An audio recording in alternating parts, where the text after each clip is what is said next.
हिताहितं सुखं दुःखम् आयुस्तस्य हिताहितं मानं च तच्च यत्रोक्त आयुर्वेद स उच्यते।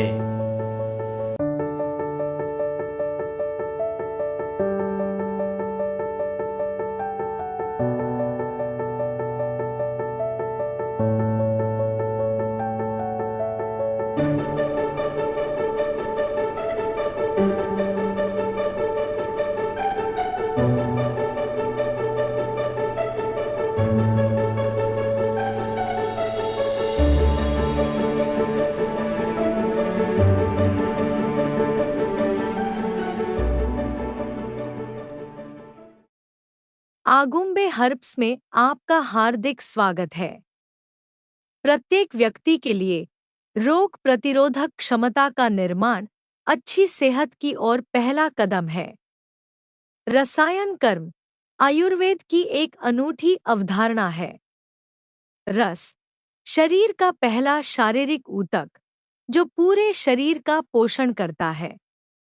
रस का मुख्य कार्य मेटाबॉलिक और प्रतिरक्षा को बनाए रखना है। भाग दौड़ भरी इस शहरी जीवन में मेटाबॉलिक संबंधी विकारों जैसे डायबिटीज, हाइपोथायरॉयडिज्म, जो थायराइड ग्रंथि से थायराइड हार्मोन के अपर्याप्त उत्पादन के कारण होता है, और कोविड महामारी ने स्वास्थ्य के दो महत्वपूर्ण पहलुओं पर काफी जोर दिया है।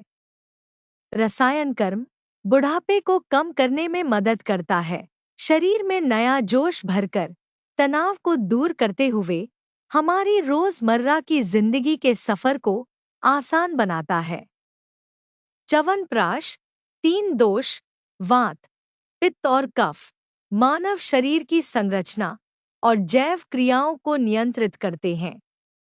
यह एक उत्कृष्ट एर्गोजेनिक टॉनिक, कायाकल्पक, इम्यूनोमोड्यूलेटर है और जठरांत्र संबंधी मार्ग, पाचन अंगों, हृदय, श्वसन और मस्तिष्क मेरु प्रणालियों को शक्ति प्रदान करता है। च्यवनप्राश डिटॉक्सिफायर के रूप में काम कर रक्त को शुद्ध करता है और स्वस्थ लिवर कार्य प्रणाली को बढ़ावा देता है। अनेक रसायनों में से च्यवनप्राश भी एक है। च्यवनप्राश को परमोत्तम रसायन या सभी रसायनों में सर्वश्रेष्ठ कहा जाता है। यूं तो कहने के लिए बाजार में कई किस्म के च्यवनप्राश है। श्रेष्ठ च्यवनप्राश का निर्माण प्रामाणिक तौर पर आगुम्बे हर्ब्स द्वारा दर्शाने की कोशिश की गई है। हमारी प्रतिबद्धता का एक प्रमाण आपके समग्र कल्याण के लिए प्रीमियम जड़ी बूटियों का हमारा सावधानीपूर्वक तैयार किया गया मिश्रण है। प्रत्येक घटक को इसके अद्वितीय गुणों के लिए सावधानीपूर्वक चुना जाता है और एक सहक्रियात्मक सूत्र बनाने के लिए संयुक्त किया गया है। सोशल मीडिया प्लेटफॉर्म के लिए धन्यवाद। आज हम च्यवनप्राश के निर्माण पर संक्षेप में चर्चा और इससे बनाने की विधि का प्रदर्शन हमारे मानकीकृत जीएमपी संयंत्र, जो कई एक्सट्रैक्टर और रिएक्टर, खाद्य प्रसंस्करण मशीन, फर्मेंटेशन रूम, थोक भंडारण क्षेत्र, चूर्णीकरण अनुभाग आदि से सुसज्जित है। उच्च गुणवत्ता वाली जड़ी बूटियों के चयन से शुरुआत करें, जो किसी भी आयुर्वेदिक दवा को तैयार करने के लिए महत्वपूर्ण है। इनमें से कुछ गुणवत्ता वाली जड़ी बूटियों को पहले धोया जाता है, काढ़े के लिए सुखाकर चूर्णित किया जाता है। और आपकी जानकारी के लिए वो जड़ी बूटियां इस प्रकार है: बिल्वा, अग्निमंथा, अश्वगंधा, स्योनाका, शतावरी, गंभारी, पाटला, बाला, सालापर्णी, कृष्णपर्णी, मुद्गपर्णी, माशापर्णी, पिप्पली, गोक्षुर, बृहति, कंटकारी, कर्कटाक्षरिंगी, तामलकी, त्वाक, तेजपत्र, द्राक्ष, जीवंती, पुष्कर, अगरू, हरितकी, गुडुचि, शती, मूस्टा, पुनर्नवा, इलायची, जायफल, उत्पला, विदारी, वसा, वंसलोचना, काकनासिका, नागकेसरा और आंवला। यह हर्बल काढ़ा प्राकृतिक चीनी का उपयोग करके तैयार किया जाता है, जो कैल्शियम, आयरन और मैग्नीशियम जैसे आवश्यक पोषक तत्वों से भरपूर होता है। इसकी अत्यधिक संभावना है कि परिष्कृत चीनी, जिसे रासायनिक रूप से संसाधित किया गया है, जड़ी बूटियों के गुणों को काफी हद तक कम कर सकती है। विटामिन सी से भरपूर उच्च गुणवत्ता वाले आंवले के फलों को काढ़े के बर्तन में पूरी तरह से डुबोकर मध्यम आंच पर उबलने के लिए छोड़ दिया जाता है। इसके बाद पके हुए आंवले के फलों को काढ़े के बर्तन से निकालकर उन्हें बीज रहित किया जाता है, जिसे फिर आंवला पिष्टी में संसाधित किया जाता है। इस आंवला पिष्टी को शुद्ध गाय के घी का उपयोग कर दो धागे की स्थिरता प्राप्त करने तक तला जाता है। तले हुए आंवला के गुद्दों को हर्बल काढ़े के साथ मिलाया जाता है और पेस्ट का रूप प्राप्त करने के लिए इसे धीमी आंच में पकाया जाता है। आंवले के गुद्दों का लेह तैयार होने पर आंच बंद कर दी जाती है और फिर इसमें महीन पिसा हुआ प्रक्षेप द्रव्य जैसे तुगकशीरी, पिप्पली, वाक, तेजपत्र, इलायची और नागकेसर को अच्छी तरह मिलाया जाता है। तत्पश्चात ठंडा होने के बाद प्राकृतिक रूप से शुद्ध शहद, जो स्वभाव में सजातीय होता है, ऐसे शहद को इस लेह में मिलाकर छोड़ दिया जाता है। अंत में एक पौष्टिक आगुम्बे हर्ब्स द्वारा निर्मित च्यवनप्राश पैकिंग के लिए तैयार किया जाता है। आधार के रूप में आंवला का गूदा, जो विटामिन सी, फ्लेवोनॉइड सहित और पॉलीफेनोलिक्स से भरपूर लगभग 45 जड़ी बूटियों के मिश्रण के साथ सबसे प्रभावी मेटाबॉलिक टॉनिक माना जाता है।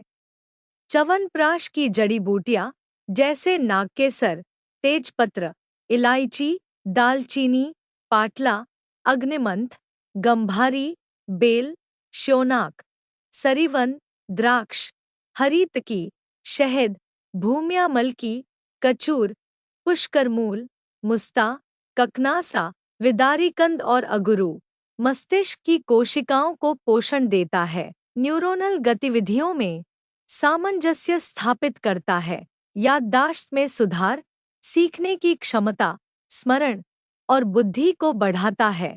बीड़ी और सिगरेट पीने की आदत वाले लोगों में क्रोनिक ब्रोंकाइटिस के साथ फेफड़ों में वायु की थैली नष्ट हो जाती है और स्थायी सूजन हो जाती है, जो फेफड़ों की श्वास नलिकाओं की परत को प्रभावित करती है। बीड़ी और सिगरेट पीने वाले नियमित रूप से दिन में 2 बार च्यवनप्राश का सेवन करने से फेफड़ों का संक्रमण काफी हद तक कम हो जाता है। मुस्ता, विदारिकंद, अगुरु, नागकेसर, गुडूची, अश्वगंधा, शालप्राणी, कृष्णप्राणी और आंवला जैसी जड़ी बूटियों में शक्तिशाली एंटीऑक्सीडेंट और सूजनरोधी गुण होते हैं। विटामिन सी और मिनरल त्वचा को चमकदार बनाते हैं, जबकि अश्वगंधा जैसे तत्व बालों को मजबूत और घना बनाने में मदद करते हैं। हमने आपको च्यवनप्राश और इसकी सामग्री के बारे में विस्तृत जानकारी देने की पूरी कोशिश की है। कृपया हमारे चैनल को सब्सक्राइब करना न भूलें और हमारे वीडियो अपने प्रियजनों के साथ साझा करें। साथ ही सुपारी पाक, अश्वगंधा लेह, शतावरी गुड्डा, धन्वंतरी तैला, भृंगामलाका तैला, कुमकुमादि तैलम, दशमूलारिष्ट, बलारिष्ट, लोहास्वा, लोधरास्वा, अश्वगंधारिष्ट जैसे आयुर्वेदिक औषधि पर आने वाले वीडियो को देखना न भूलें। आपके धैर्य और हमारे साथ जुड़े रहने के लिए धन्यवाद। अनुशंसित खुराक: वयस्क 1 से 2 चम्मच दिन में 2 बार भोजन से पहले गुनगुने पानी के साथ। बच्चे 5 वर्ष से अधिक आधा से 1 चम्मच दिन में 2 बार गुनगुने पानी के साथ। च्यवनप्राश का सेवन करने से पहले ध्यान देने योग्य बातें: गर्भवती और स्तनपान कराने वाली महिलाएं व्यक्तिगत सलाह के लिए किसी स्वास्थ्य देखभाल पेशेवर से परामर्श लें। मधुमेह रोगियों को चीनी के सेवन पर विचार करना चाहिए और यदि उपलब्ध हो तो चीनी मुक्त विकल्प चुनना चाहिए।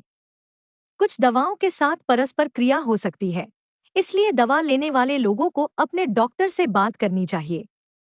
संभावित एलर्जी प्रतिक्रियाओं से सावधान रहें और यदि कोई प्रतिकूल प्रभाव हो तो च्यवनप्राश का सेवन बंद कर दें।